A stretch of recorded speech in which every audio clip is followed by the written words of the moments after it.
Students, welcome back to my YouTube channel. Student, आज हम जो आपका सब्जेक्ट है बिजनेस एथिक्स, उसमें हम पढ़ेंगे कि इवोल्यूशन कैसे हुआ आपके गांधी जी के आइडिया ऑफ ट्रस्टीशिप का। ठीक है, प्रीवियस वाले वीडियोस में स्टूडेंट हम कंसेप्ट क्लियर कर चुके थे गांधी जी की फ़िलॉसफी का, उसके सेवन सेंस। अब इस वीडियो में हम ध्यान देंगे कि इवोल्यूशन कैसे हुआ, कैसे वो संज्ञान में आई गांधी जी की idea of trusteeship. Gandhi ji कैसे थे, एक स्टॉन्च बिलीवर थे in the idea of complete economic equality. वो क्या विश्वास रखते थे कि कंप्लीट इकोनॉमिक इक्वालिटी में विश्वास रखते थे। वो कहते थे कि माई आइडियल इज़ इक्वल डिस्ट्रीब्यूशन। मेरा जो आदर्श है वो क्या है, एक समान डिस्ट्रीब्यूशन है।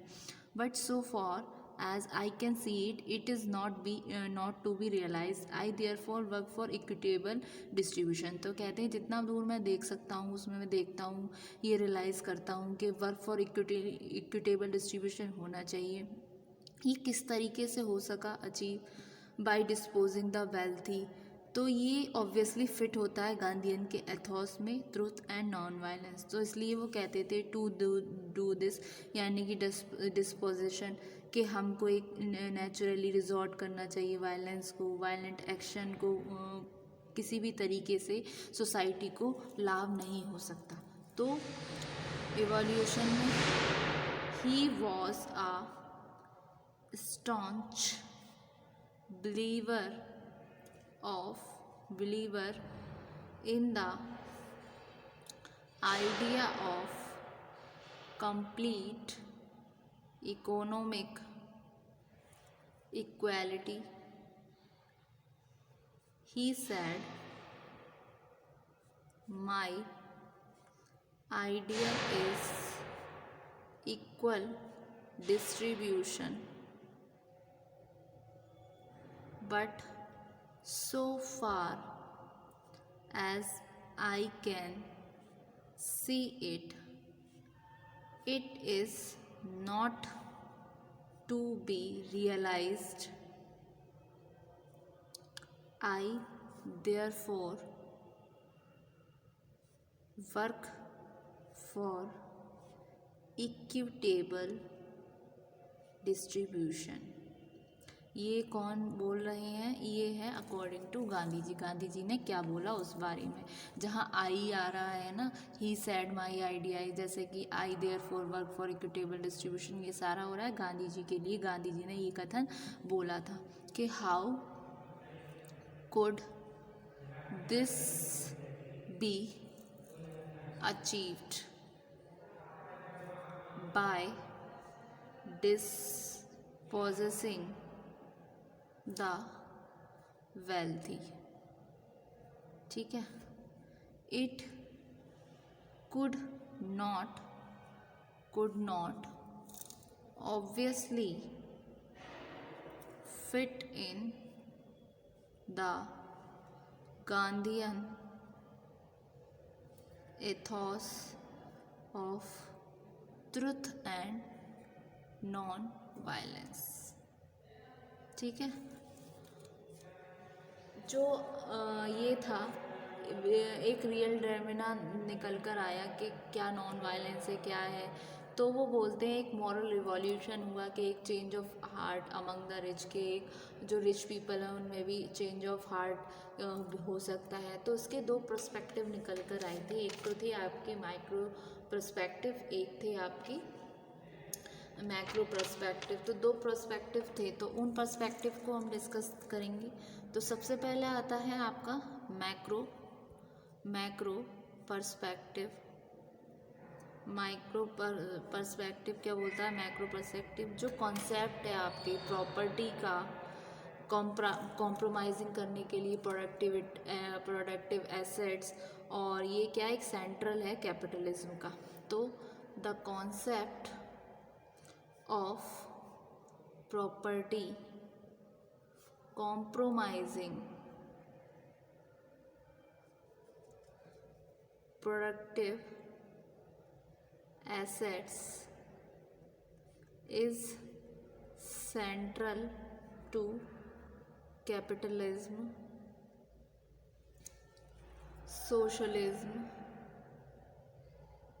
productive assets is central to capitalism, socialism and trusteeship.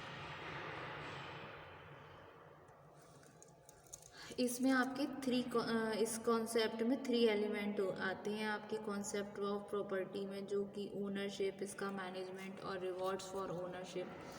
ठीक है, तो the 3 elements in the concept of property are ownership, its management and rewards from ownership and its use vary in all the 3. ठीक है. फिर student, at a time जो gains होता है आपके इकोनॉमिक यूज से एसेट्स के, ये यूज होता है बिजनेस रिजल्ट में, चाहे वो आपका सोशल गेन हो या पर्सनल गेन हो. तो at a time the gains from economic use of assets that is used in business results in social gain and personal gain. ठीक है, सोशल गेन में आपके क्या आते हैं? सोशल गेन इसमें आया आपका first wealth distribution in society. फिर ये चीज़ आती है आपकी सोशल गेन में. फिर growth of culture, art, moral and ethical standard of society. फिर आते हैं आपके पर्सनल गेन. पर्सनल गेन्स में क्या है आपकी?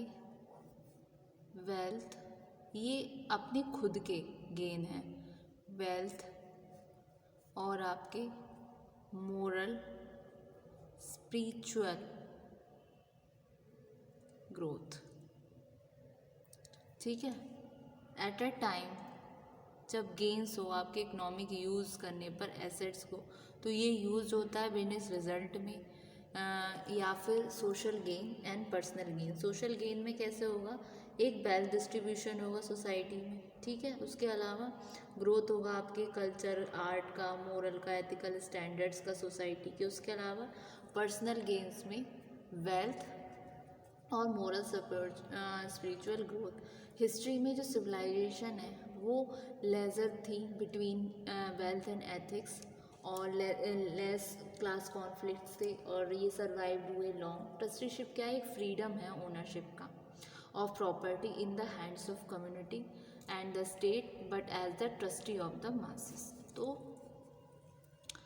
Trusteeship is freedom of ownership of property in the hands of community and the state, but as a trustee of the masses. ठीक है, इसका मतलब है कि ये नॉन वायलेंट है. ठीक है, और बिलीव नहीं करती फोर्सफुल मेथड्स पे, जो अडेप्टेड किए गए हैं स्टेट्स के और रिड्यूस करने में क्लास कॉन्फ्लिक्ट। गांधी जी जो हैं वो एडवाइस थे एक इगलिटेरियन सोसाइटी फ्री से, जो एक्सप्लॉइटेशन करता है, जैसे कोई पर्सन किसी दूसरे पर्सन का एक्सप्लॉइटेशन करता है, ये बिलीव करते थे क्लास कोलैबोरेशन में। ठीक है, तो Gandhi envisaged an egalitarian society free from exploitation of man by man, it believes in class collaboration। ठीक है, ये हुआ आपकी evolution of Gandhian idea of trusteeship, जिसमें हमने पढ़ा मैक्रो पर्सपेक्टिव को। नेक्स्ट वीडियो में स्टूडेंट हम पढ़ेंगे माइक्रो पर्सपेक्टिव को। ठीक है, तो ये गांधी जी का कॉन्सेप्ट था ट्रस्टीशिप का, गांधी जी ने ये कॉन्सेप्ट दिया। ठीक है, एक फ़िलॉसफी है गांधीयन फ़िलॉसफी जो है आपकी, वो बेस्ड है आपकी कि वेल्दी मैन ट्रूली उसको राइट नहीं होता कि वो होल्ड करे वेल्थ को खुद से अकेले खुद ही, वो उसके लिए उसमें फ़िलॉसफी आ जाती हैं, आइडिया ऑफ ट्रस्टीशिप आ जाते हैं, गांधी जी के एटीट्यूड्स आ जाते हैं। तो गांधीयन फ़िलॉसफी जो है वेल्थ मैनेजमेंट की is based on the principle that a wealthy man does not truly have the right to hold wealth solely for the self. The only right he has is that to honorable livelihood, मतलब वो अच्छे से रहे। ये based होती है principles पे जो थे आपके, प्रिंसिपल्स ऑफ सत्य, principles of non violence, principle of trusteeship. तो आज के वीडियो में हमने पढ़ा कि कैसे इवैल्यूएशन हुआ आपका principle Gandhian idea of trusteeship. ठीक है, तो एक बार इसको गो थ्रू करते हैं। Thank you so much student.